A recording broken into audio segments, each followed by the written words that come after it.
Bonjour et bienvenue à vous tous qui nous rejoignez sur le site de la paroisse de Magny-en-Vexin pour vivre ensemble la dernière semaine de l'année chrétienne, du temps liturgique, puisque le 15 novembre prochain, ce sera la fête du Christ roi qui clôt notre année vécue dans la foi. Et cette fête du Christ roi est une invitation à nous tourner vers la fin des temps, vers le Christ qui vient chaque jour dans nos cœurs, mais qui viendra aussi un jour à la fin des temps dans la gloire. Nous le disons, nous le croyons chaque dimanche dans la profession de foi, dans le credo, nous disons, il reviendra dans la gloire pour juger les vivants et les morts et son règne n'aura pas de fin. Qu'est-ce que cela veut dire? C'est que le Christ, bien sûr, il vient chaque jour dans nos vies, mais il viendra aussi pour remettre cette création entre les mains de son Père. Ce sera vraiment une communion d'amour entre Dieu et sa création. Et ce sera l'instauration d'un règne d'amour et de paix éternelle. Mais qu'est-ce que cela change à notre vie? Bien souvent, nous vivons sans penser à cette fin des temps, parce que nous avons une vision à court terme de notre existence. Et puis, nous avons des soucis quotidiens qui sont souvent bien terre à terre, qui nous éloignent de cette espérance. Et je dirais que cette dernière semaine liturgique que nous vivons ensemble, c'est une invitation à l'espérance. C'est un temps, une semaine pour enrichir notre espérance. Qu'est-ce que c'est que ce règne de Dieu auquel nous croyons? A-t-il déjà une réalité actuelle ou adviendra-t-il seulement à la fin de l'univers et de cette création? A-t-il déjà une dimension temporelle finalement? Eh bien oui. Le Christ, dès les premières pages de l'Évangile, le dit, le règne de Dieu est parmi vous, le règne de Dieu s'est approché. Comment comprendre cette parole? C'est finalement dans la personne même de Jésus que nous est donné le règne de Dieu, le royaume. Il est présent par la venue de Jésus lui-même, il est présent dans la personne de Jésus, mais aussi dans l'Église aujourd'hui, qui est son corps dans le présent.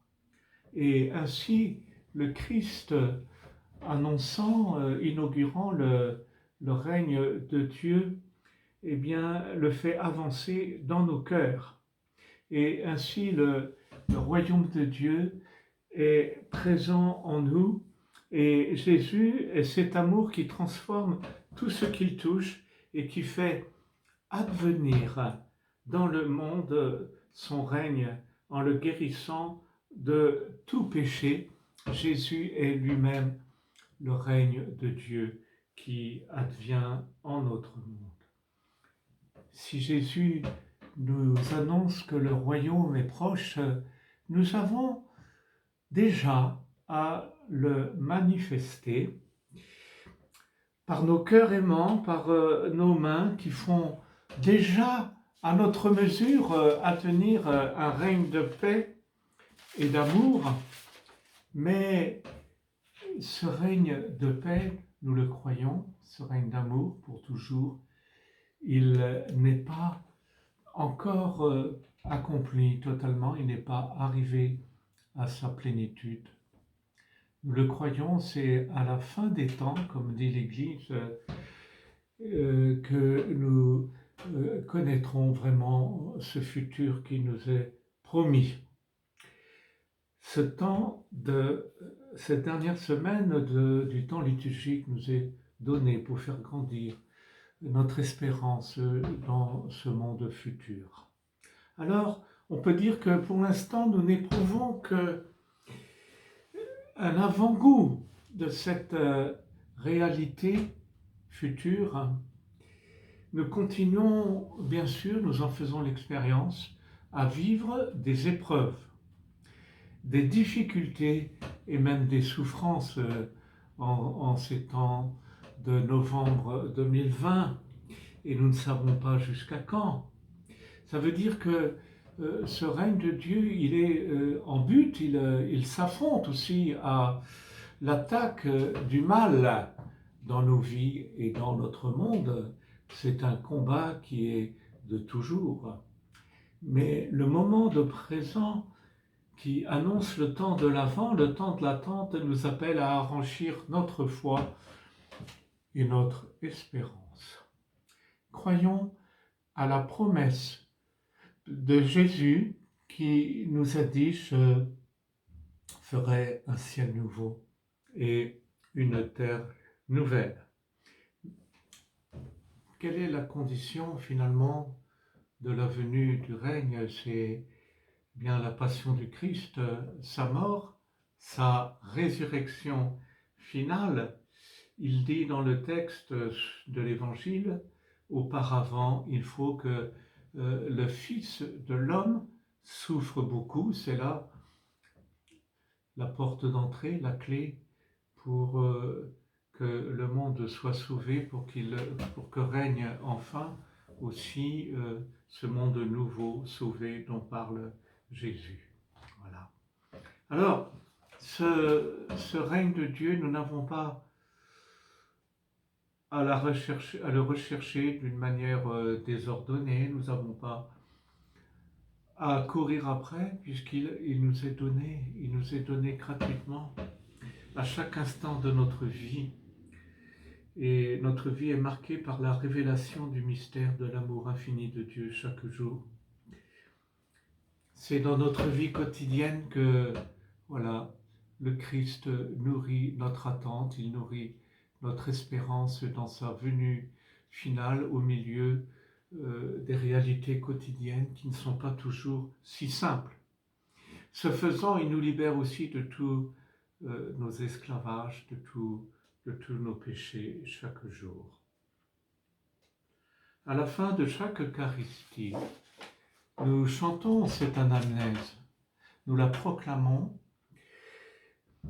Tu es venu, tu reviendras, Seigneur Jésus, nous t'attendons.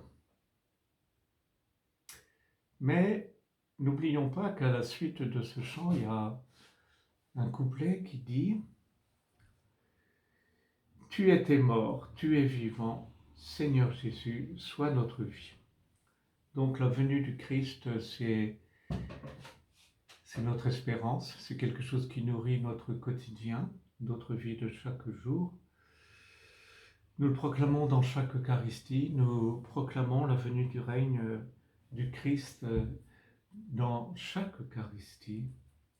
Car si nous croyons vraiment la mort et la résurrection du Seigneur, ça doit tout changer dans notre vie pour un monde nouveau, pour un monde de paix et d'amour. Si nous laissons Jésus déployer sa vie en chacun de nous, eh bien nous la rendrons plus féconde. Ne soyons pas comme ce serviteur de l'Évangile qui enfouit le don qu'il a reçu et qui finalement devient stérile. Mais proclamons la vie de Dieu. Nous n'avons rien à craindre. Proclamons la promesse du Christ. Rendons nos vies fécondes et riches, pleines d'espérance à transmettre à ce monde qui ne sait pas trouver le chemin de son vrai bonheur, bien souvent, qui ne trouve pas le sens profond de son existence, qui est d'aller un jour à la rencontre de Dieu. Nous vous souhaitons une bonne semaine en marche vers la fête du Christ Roi avant de nous retrouver dans quelque temps pour nous mettre en marche dans le temps de l'attente du Christ qui va venir. Bonne semaine à tous.